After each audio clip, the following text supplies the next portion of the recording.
Hello everyone, I'm Takao from Japan. So now, Ayça will start her presentation on Japanese language and culture. Enjoy! 皆さんこんにちは。これから愛ちゃんが日本語と日本の文化についてのプレゼンを始めます。どうぞ楽しんでいってください。こんにちは皆さん、私はAyçaです。よろしくお願いします。Hello everyone, my name is Ayça and today I'm going to talk about the language and the culture of Japan. So first of all, let's look at the origin of the language. The origin of Japanese is in considerable dispute among linguists. Evidence has been offered for a number of sources, Uralic, Polynesian, and Chinese among others. Of these, Japanese is most widely believed to be connected to the Uralic family, which includes Turkish, Mongolian, Manchu, and Korean. Kanka bir dakika. Ben demin yanlışlıkla geçtim de orayı. Bir daha başlatabilir miyim? Tamam. Pardon. Zaten ben de beğenmedim başladır. Direkt sen writing'e geçeceğin zaman bana onu söyle, tamam, ben salak gibi geçtim çünkü orayı. Bir dakika, bir daha söyle. Writing system'a geçtiğin zaman bana geçeceğim de let's talk about de. Tamam. Oraları olmadı kesersin ya, geçiyorum diyeyim. Tamam. Çok uğraşır mısın? Saniye saniye geçmek zorundasın çünkü orayı. Nasıl yapalım orayı? Biz beginning'den başlayalım. Tamam. Tamam. Konnichiwa'nı bekliyorum. Tamam. Konnichiwa minasan, watashi wa Ayça desu. Yoroshiku onegaishimasu. Hello everyone, my name is Ayça and today I'm going to talk about the culture and language of Japan. So first of all, let's check the origin of the language. The origin of Japanese is in considerable dispute among linguists. Evidence has been offered for a number of sources, such as Uralic, Polynesian, and Chinese, among others. Of these, Japanese is most widely believed to be connected to the Uralic family, which includes Turkish, Mongolian, Manchu, and Korean. Now let's check the writing system. Japanese has an extremely complicated writing system, consisting of two sets of phonetic syllabaries, with approximately 50 syllables in each, and thousands of Chinese characters called kanji.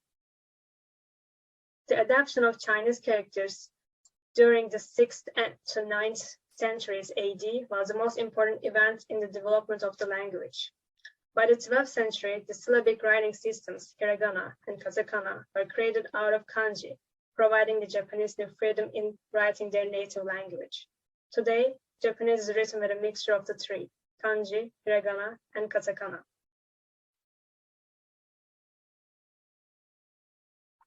Like any other language, Japanese also includes some other words from other languages. Since the middle 18th century, the Japanese have adopted a huge amount of gairaigo, which means foreign words mainly from English. Of course, they're not only taken from English, there are also a few words from Portuguese, Dutch, and Spanish. Now let's check the dialects. Although Japan is a relatively small country, it has a surprisingly large number of dialects, differing from each other in pronunciation, grammar, and vocabulary. There is a main distinction between the different Japanese dialects. They are divided into two major types, the Tokyo type and the Kyoto Osaka type.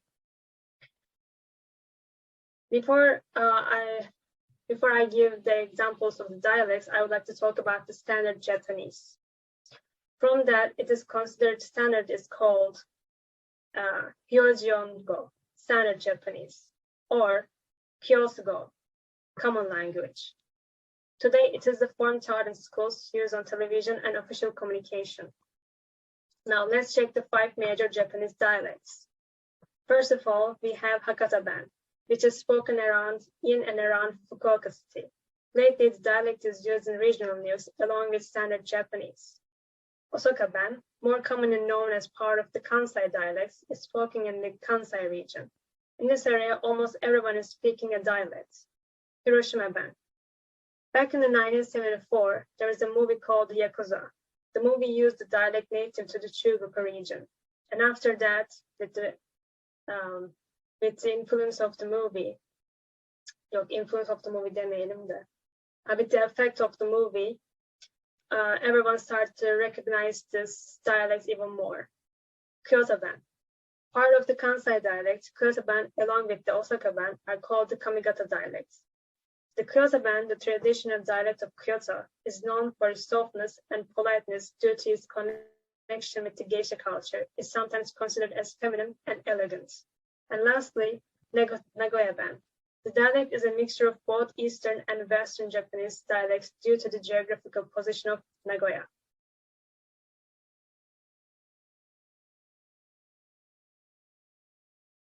Let's take the languages of Japan. Most of you might think that in Japan, people are all talking in Japanese. Well, the majority surely speaks in standard Japanese, but it also changes region to region.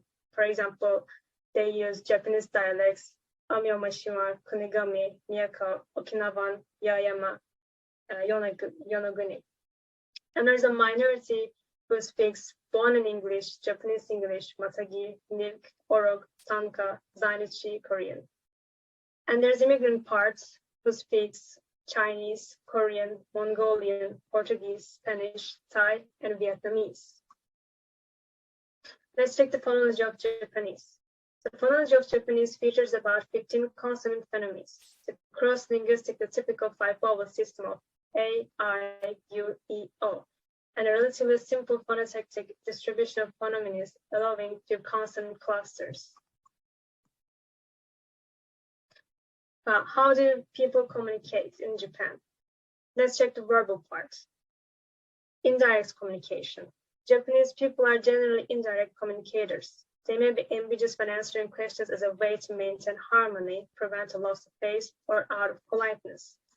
People are often attentive to nonverbal cues such as body language, posture, expressions, and tone of voice as a way to draw meaning from a conversation. And for the disagreements that must be discussed are usually done in private and a later time. Let's take the refusals. As an indirect communicators, Japanese people often avoid direct refusals or negative responses. When refusing, they may show hesitation before replying with an ambiguous response. For example, someone may respond to a request with kentashimasu, meaning I will consider it even if the speaker does not intend to consider the proposal. Silence. Interrupting someone who is talking is generally considered impolite. This means that many Japanese tend to remain silent during a conversation until there's an opening to speak. Sometimes silence is intentional to allow people to think about the discussion. Silence is often considered as a reflecting of politeness and respect.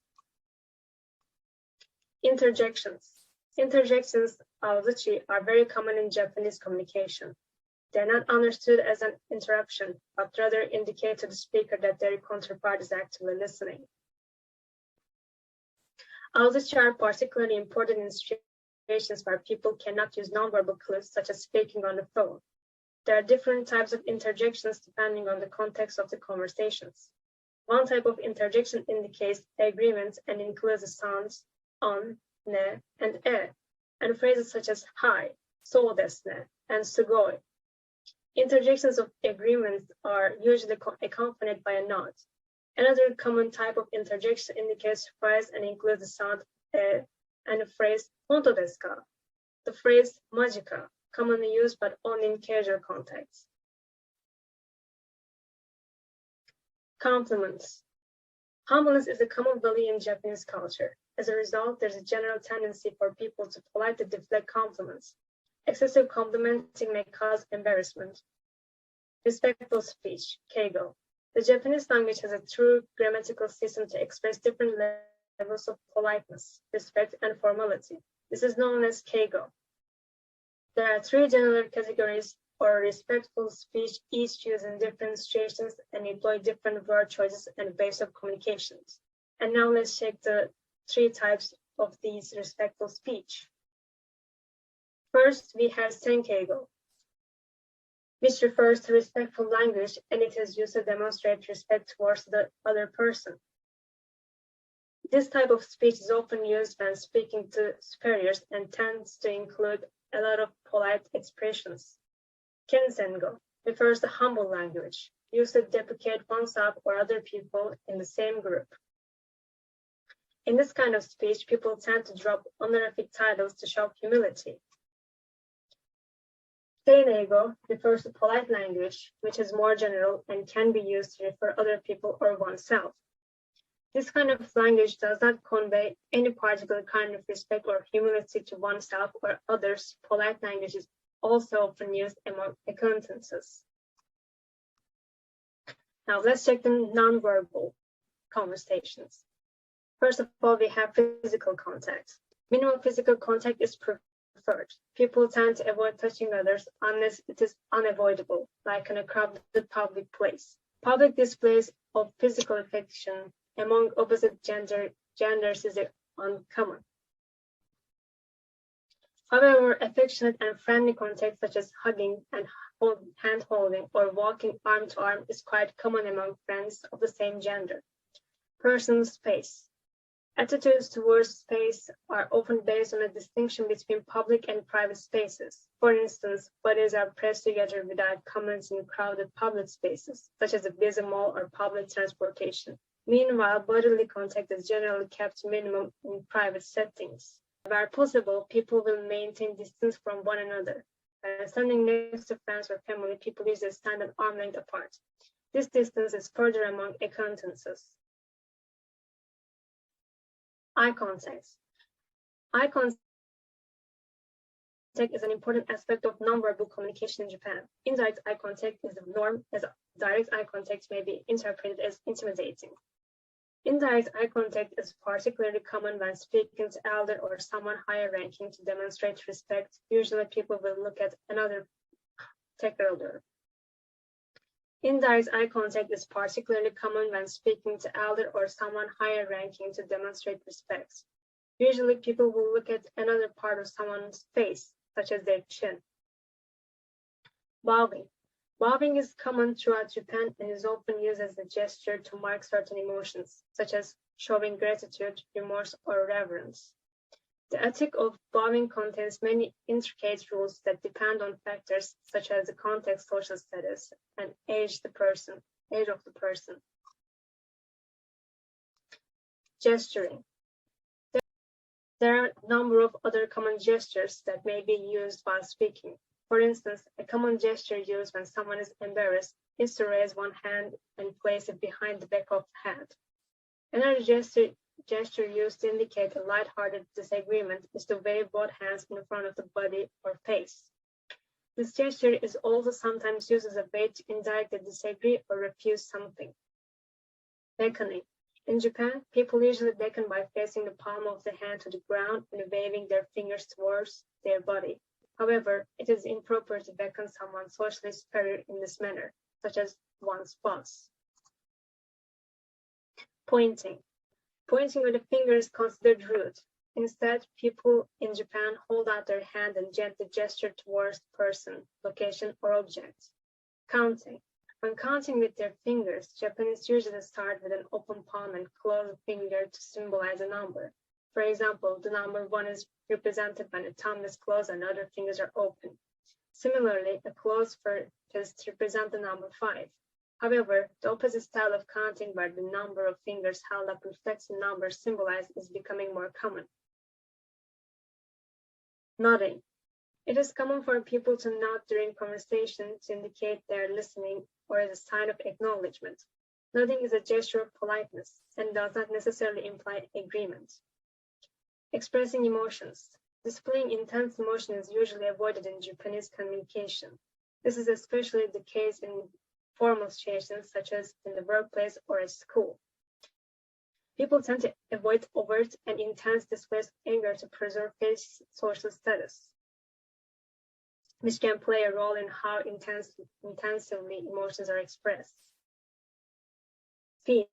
It is considered rude for someone to display the soles of their feet, use their feet to move something, point their feet towards someone, or put their foot on furniture. Well, that's the end of my presentation. Thank you for listening.